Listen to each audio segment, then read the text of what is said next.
एक मासूम बच्ची को गोद लेने के बाद उसके ही चाचा ने यौन शोषण कर अपनी पत्नी की मदद से उसे मौत के घाट उतार दिया। गुस्साए रहवासियों ने हत्यारों के घर तोड़फोड़ कर दी और जब इसके बाद भी उनका गुस्सा शांत नहीं हुआ तो गुस्साए लोगों ने बीआरटीएस पर आकर चक्का जाम कर वाहनों के कांच फोड़ दिए। लसूड़िया थाने के अंतर्गत आने वाले राजीव आवास विहार में सेंगर दंपत्ति ने गोद ली मासूम शिवानी की पीट कर हत्या कर दी। पीएम रिपोर्ट में मासूम शिवानी के साथ यौन शोषण का भी पता चला है। ये बात जब बस्ती वालों को पता चली तो वो आंख बबूला हो गए और सेंगर दंपत्ति के घर में जमकर तोड़फोड़ कर दी।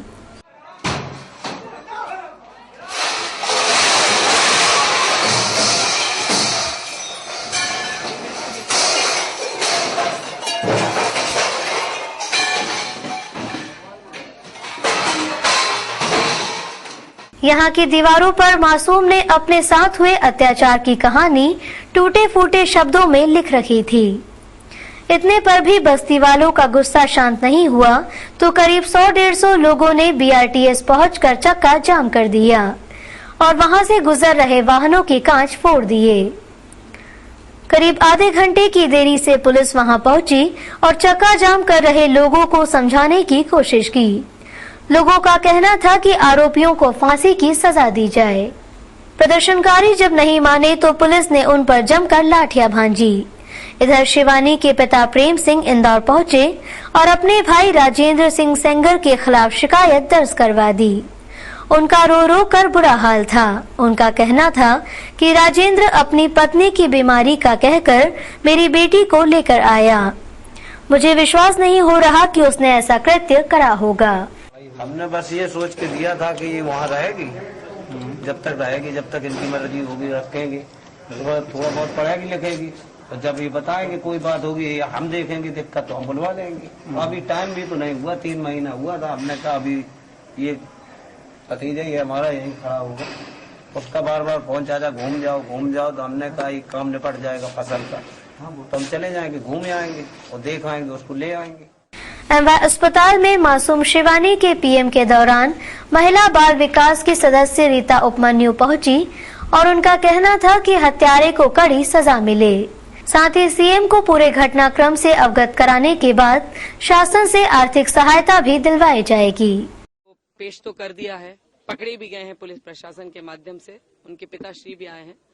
यहाँ आने के बाद में मैं अपने आयोग के पूरे संज्ञान में यहाँ का निरीक्षण टीप देने के बाद में सम्मानीय आयोग की समक्ष इस पूरे घटना चक्र को पेपर कटिंग सहित आप सबकी भी आर्गुमेंट लेके जाऊंगी, यहाँ से वो उनके सामने प्रस्तुत करूंगी।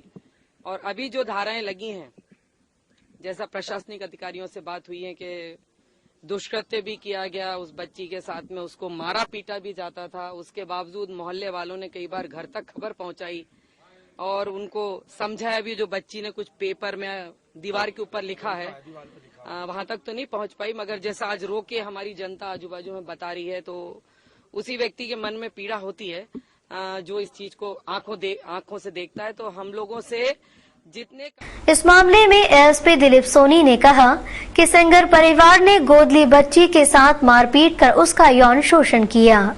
ऐसा करने वाले उसके चाचा चाची थे। पुलिस द्वारा इस मामले में कड़ी से कड़ी कार्रवाई की जाएगी। इस मामले में आरोपियों को सजा दिलाने के प्रयास कर ये मामला फास्ट ट्रैक कोर्ट में चलाया जाएगा। निश्चित रूप से इस तरह के मामलों को हम प्रयास करेंगे कि इसको जितना जल्दी से जल्दी इसका ट्रायल पूरा हो सके वो, और उन पे दोषियों के खिलाफ कड़ी से कड़ी कार्रवाई जल्दी से जल्दी। लसूड़िया पुलिस ने शिवानी के हत्यारे चाचा और चाची को अदालत में पेश किया। कोर्ट ने 12 अक्टूबर तक उन्हें न्यायिक हिरासत में भेज दिया। पेशी के दौरान थाना प्रभारी संतोष भदौरिया और वकीलों के बीच जमकर विवाद हुआ। लसूड़िया थाने के अंतर्गत आने वाले राजीव आवास विहार में राजेंद्र सिंह सेंगर और उसकी पत्नी बेबी ने 5 साल की शिवानी की पीट कर हत्या कर दी। हत्या के पूर्व उसके चाचा राजेंद्र ने उसके साथ दुष्कृत्य किया। शुक्रवार की शाम को लसूड़िया थाना प्रभारी संतोष सिंह भदौरिया दोनों आरोपियों को कड़ी सुरक्षा के बीच कोर्ट लाए। इस दौरान थाना प्रभारी और वकीलों के बीच जमकर वाकयुद्ध हुआ। वकील दोनों आरोपियों को मारने को उतारू थे। लेकिन उन्होंने ऐसा नहीं होने दिया।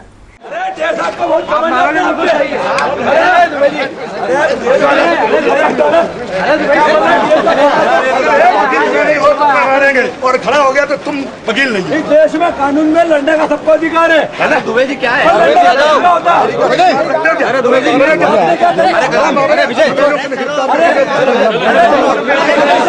अरे यार।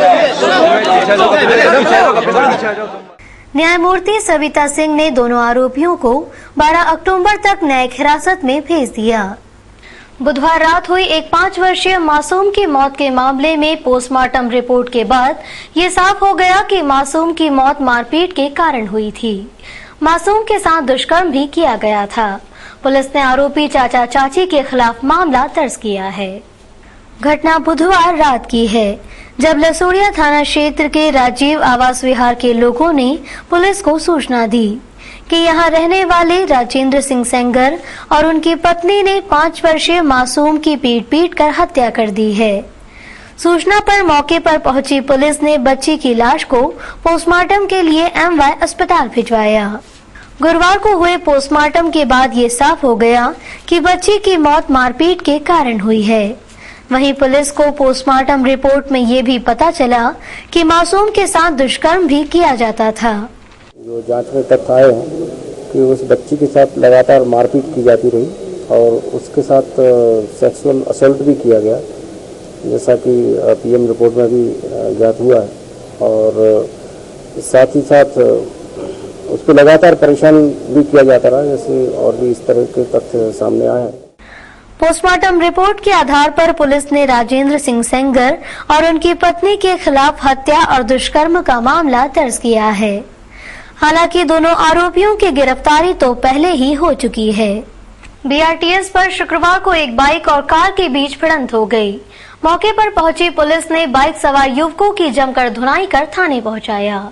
AB रोड लसोड़िया थाना क्षेत्र में MP 096108 बाइक से 2 युवक देवास नाके से विजयनगर स्थित अपने ऑफिस जा रहे थे कि तभी कार क्रमांक MP 09 C51655 से उनकी भिड़ंत हो गई।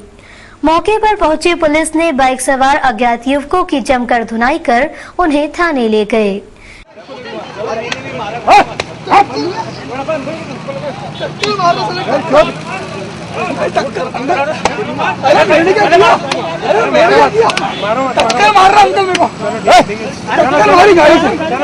युवक का कहना था, गाड़ी के आगे आ गया था, कार के आगे आ गया और अचानक लड़ाई करने लग गया। हाँ बाइक वाले ने करी ना? हाँ बाइक वाले ने करी अपने को। कार वाले क्या? कार वाला का कुछ नहीं था। अगर आपका बच्चा मोबाइल से खेलता है तो सावधान हो जाएं, क्योंकि ये खबर आपके बच्चे के लिए खतरनाक है। शाहजहांपुर में मोबाइल की बैटरी फटने से एक मासूम गंभीर रूप से घायल हो गया। उसे गंभीर हालत में उपचार के लिए MY अस्पताल लाया गया। शाहजहांपुर के बद्रावत में रहने वाले 10 वर्षीय चेतन को गुरुवार रात गंभीर हालत में उपचार के लिए MY अस्पताल लाया गया। दरअसल शाम के समय चेतन मोबाइल से खेल रहा था, तभी उसने खेलते हुए मोबाइल मुंह में रख लिया था।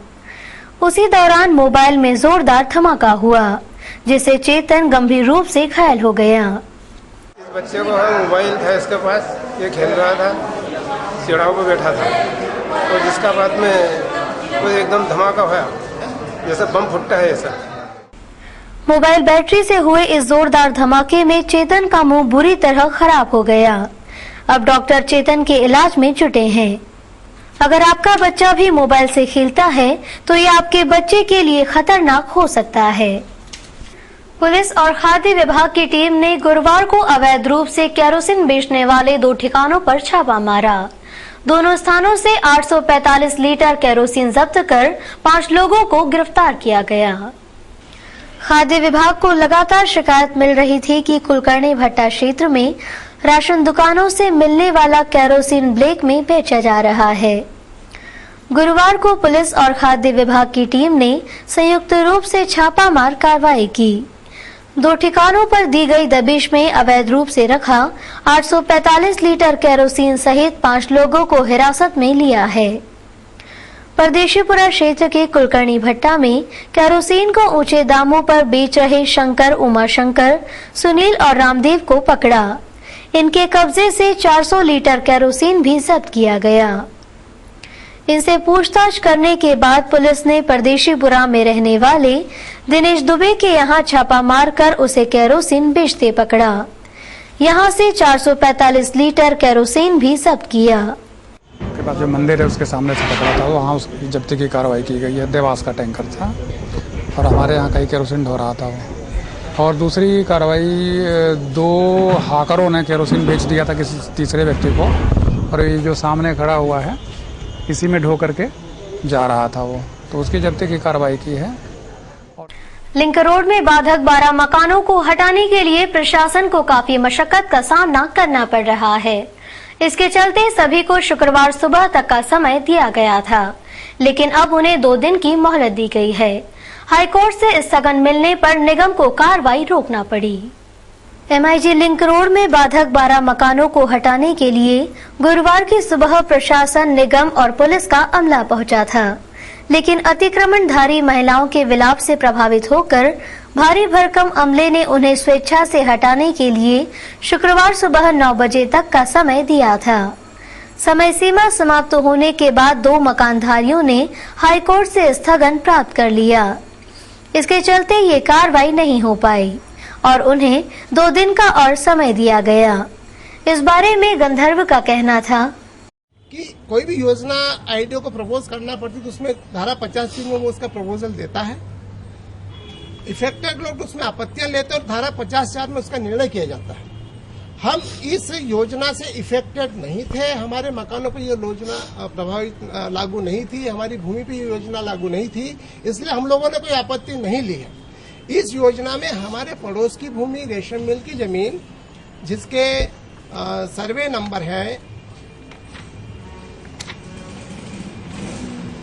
397/2 व 395/2, ये हमारे मकान के पीछे का भाग है, ये योजना में प्रभावित थी। इस 397/2 और 395/2 के भूमि स्वामी नवीन पिता मानक चंद जैन ने यह आपत्ति इस कमेटी के सामने ली थी कि साहब हमारी जमीन छोड़ करके पट्टे की जमीन को इस योजना में शामिल किया जाए। पूरा शहर इन दिनों भगवान गणेश की भक्ति में डूबा हुआ है। हर गली और चौराहों पर गणेश पंडालों में भक्तों की भीड़ लगातार बढ़ रही है। मरी माता चौराहे पर मेले में पैर रखने की जगह भी नहीं थी। चाणक्यपुरी में प्रसिद्ध गायिका कविता पोडवाल ने भजनों का ऐसा समा बांधा कि श्रोता देर रात तक झूमते नजर आए। शहर में इन दिनों गणेशोत्सव की धूम है। पूरा शहर रिद्धि सिद्धि के दाता भगवान गणेश की भक्ति में डूबा हुआ है। गुरुवार रात गणेश पंडालों पर हुई महाआरती में बच्चे बड़े सभी ने पहुंचकर भारी उत्साह दिखाया। मरी माता चौराहा स्थित सिद्ध विजय गणेश मंडल गणेशोत्सव समिति द्वारा मेले का आयोजन किया गया। इस दौरान शाम होते ही मेला और मंदिर परिसर में पैर रखने की जगह ही नहीं थी। हर कोई इस आयोजन में शामिल होना चाहता था।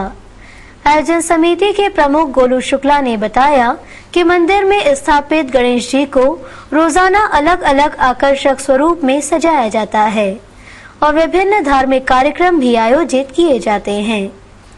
यहाँ पर प्रतिदिन शाम को महाआरती के बाद शुद्ध घी से निर्मित 300 किलो नुक्ति का प्रसाद बांटा जाता है। पूरे क्षेत्र को 5 लाख बल्बों की रोशनी से सजाया गया है। इससे हर आने जाने वाला आकर्षित हो रहा है।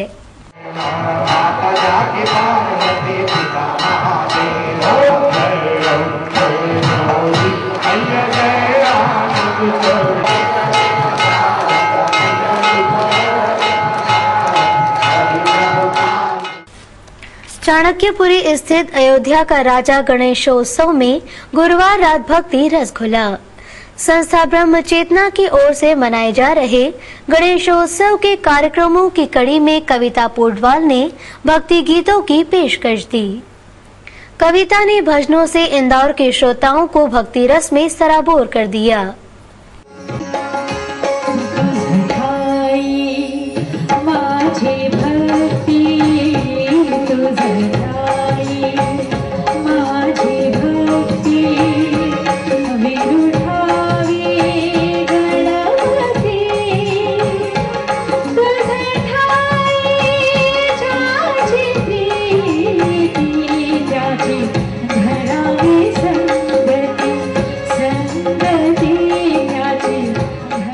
अनंत चतुर्दशी पर निकलने वाले चल समारोह को लेकर गुरुवार रात वरिष्ठ अधिकारियों ने एक बैठक ली। करीब 1 घंटे तक चली इस बैठक में अधिकारियों ने चल समारोह की सुरक्षा को लेकर कई निर्देश दिए। शनिवार को निकलने वाले चल समारोह में इस बार करीब 8000 पुलिस जवान तैनात रहेंगे। शहर में प्रतिवर्ष अनंत चतुर्थी को निकलने वाले चल समारोह को लेकर डीआईजी साई मनोहर ने गुरुवार रात एक बैठक ली। बैठक में शनिवार रात निकलने वाले चल समारोह को लेकर चर्चा की गई। डीआईजी साई मनोहर ने बताया कि इस बार चल समारोह में आरएएफ, एसटीएफ, 15वीं बटालियन सहित करीब 7 कंपनियों के 8000 जवान सुरक्षा में तैनात रहेंगे। परंपरागत श्रद्धा और भक्ति हर्ष उल्लास के साथ में मनाए, इसलिए पुलिस की सुरक्षा व्यवस्था उतनी ही पुख्ता तरीके से लगाई जा रही है। और हर साल जैसे शांति से चल समारोह निकलता है गणेश भगवान की, इस बार भी उसी टाइप की सुरक्षा व्यवस्था की जा रही है। झांकियों को निर्देश रहेंगे, समय सीमा की। ये त्योहार जिन परंपराओं के अनुसार मनाई जाती है, उन परंपराओं का पूर्ण श्रद्धा के साथ में पुलिस भी पालन करेगी। कितना सुरक्षा बल लगेगा? आरएएफ, एसटीएफ, क्यूआरएफ, एसएएफ और 1st बटालियन, 15th बटालियन के हेडक्वार्टर स्टाफ और बाहर से आने वाले कमांड एंड कंट्रोल सेंटर, इन सब के मुताबिक मेरे ख्याल से करीब 7 से 8 हजार का बल ऑलरेडी आ चुका है। कल रिहर्सल भी होगा और परसों हमारी तैयारी। 8000 जवानों की टीम आज पूरे चल समारोह मार्ग का दौरा करेगी। वहीं कल शहर में झिलमिलाती झांकियों का कारवां निकलेगा। क्राइम ब्रांच ने एक कुख्यात बदमाश नीलू अहिरवार को धर दबोचा। पुलिस को बदमाश नीलू की एक हत्या के मामले में तलाश थी। क्राइम ब्रांच की टीम ने टीआई जयंत राठौर के नेतृत्व में परदेशीपुरा क्षेत्र के कुख्यात गुंडे नीलू उर्फ नीलेश पिता रामदास अहिरवार को गिरफ्तार कर लिया। सुकलिया निवासी नीलू के पास से पुलिस ने एक देशी कट्टा और कारतूस भी बरामद किया है। नीलू की पुलिस को एक हत्या के मामले में तलाश थी, लेकिन पुलिस उसे पकड़ नहीं पा रही थी। गुरुवार को गुंडा पकड़ो अभियान के तहत पुलिस ने उसे धर दबोचा। सोमनाथ के नईचाल में रहने वाले एक युवक को घर में घुसकर चाकू मार दिया। घायल को एमवाई भिजवाकर पुलिस ने जांच शुरू कर दी। बीती रात सोमनाथ के नईचाल में रहने वाले सचिन पिता भगवान दास 25 वर्ष को दिनेश बुंदेला ने चाकू मारकर घायल कर दिया। परिजन ने बताया कि सचिन हेयर सलून में काम करता है। पड़ोस में रहने वाले दिनेश बुंदेला ने पहले गाली गलौज की और बाद में विरोध किया तो चाकू मारकर घायल कर दिया। दिनेश बुंदेला ने नशे में धुत होकर सचिन के घर में घुसकर हमला किया। एमआईजी पुलिस मामले की जांच कर रही है। सचिन ने बताया कि जीतू सेन और दिनेश बुंदेला में होटल में काम करते वक्त विवाद हो गया था। कई दिनों से बीमार कैदी ने उपचार के दौरान बीती रात दम तोड़ दिया। कैदी सेवर खान सेंट्रल जेल में सजा काट रहा था। बीती रात सेंट्रल जेल में सजा काट रहे कैदी सेवर पिता आजम खान की मौत हो गई। खान पिछले कई दिनों से गंभीर बीमारियों से जूझ रहा था। उसे उपचार के लिए पिछले दिनों एमवाई और चुईतराम अस्पताल में भर्ती किया गया था। मृतक खान गंभीर अपराधों में विचाराधीन कैदी था। पिछले वर्ष ही उसे जेल में दाखिल किया गया था। जेल अधीक्षक गोपाल ताम्रकर ने बताया कि हाल ही में उसका डायलिसिस भी करवाया गया था, लेकिन बीमारियों ने उसे गंभीर रूप से जकड़ लिया था, इसलिए उसे बचाया नहीं जा सका। जय हिंद भवन में स्वर कोकिला लता मंगेशकर का जन्मदिवस मनाया गया। इस अवसर पर नागपुर से आए रंगीन रेत के जादूगर अविनाश ने अपनी कला का जादू बिखेरा। नगर निगम स्थित जय हिंद भवन में शुक्रवार की सुबह स्वर कोकिला लता मंगेशकर के जन्म दिवस के अवसर पर मधु साबू नामक समाज सेवी महिला ने रंगोली प्रशिक्षण शिविर का आयोजन किया। इसके लिए नागपुर से रेत के जादूगर अविनाश और सतीश सर इंदौर आए। दोनों ने अपनी कला का ऐसा जादू बिखेरा कि कला प्रेमियों ने दांतों तले उंगलियां दबा ली। उनका कहना था, इस एग्जीबिशन में खास करके लता जी का बर्थडे है और आने वाला गांधी जी का बर्थडे, इस उपलक्ष्य में हमने उनकी रंगोलियां बनाई हुई है इसी के साथ साथ कुछ निसर्ग चित्र और कुछ पोर्ट्रेट्स भी बनाए हैं। इसके अलावा आप पूरे इंदौरवासी देख सकते हैं। ये क्या इसके अलावा आप क्या क्लास भी लेते हैं और कैसे सिखाते हैं? अभी 2 दिन की एग्जीबिशन लगाए हैं, इसके बाद में 8 दिन का प्रशिक्षण शिविर लगाने वाले हैं। वहीं आयोजक मधु ने बताया कि लता मंगेशकर के जन्म दिवस के अवसर पर 2 दिन की प्रदर्शनी जय हिंद भवन में लगाई जा रही है। ये कब तक चलेगी और कैसे? ये 2 दिन का एग्जीबिशन है और 1 तारीख से लेकर 8 अक्टूबर तक इसकी कार्यशाला भी आयोजित की गई, वर्कशॉप आयोजित किया गया है। सुबह 8 बजे से लेकर रात को 8 बजे तक 2-2 घंटे की 6 बैचेस रहेगी। चलते चलते एक बार फिर नजर डालते हैं आज की प्रमुख खबरों पर।